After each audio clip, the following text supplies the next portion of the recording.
pagkababae ko sa akon lang ang bana mo. Wala kang karapatan agawin mo. Bakit hindi pwede? Ako ang tunay ang asawa. May anak kami. Tunay na nga, legal na nga asawa. Ikaw ang legal, hindi ako. Ako!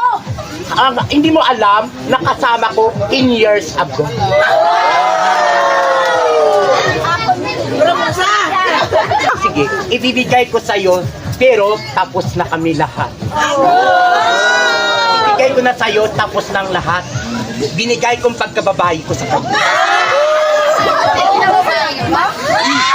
Ibigay ko ang pagkababae ko sa...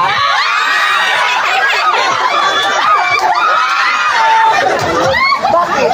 Ano bang kasalanan ko sa akin? Ang asawa ko. Oo, ibibigay ko sa iyo ang iyong bana, okay? Bana mo yan, ate.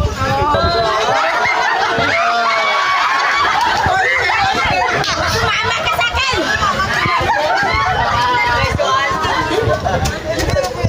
Huwag mo agawin, ate, yon. Jowa mo yon. Jowa ko rin yon. Wala kang karapatan magsabi sa akin yon. Kahit kapatid kita, katulad din kita. Gano'ng ginawa mo sa akin dati?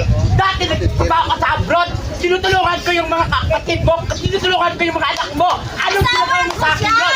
Asawa ko O sige, murahin mo yung kapatid mo. Wala kang karapatan katulad mo sa akin.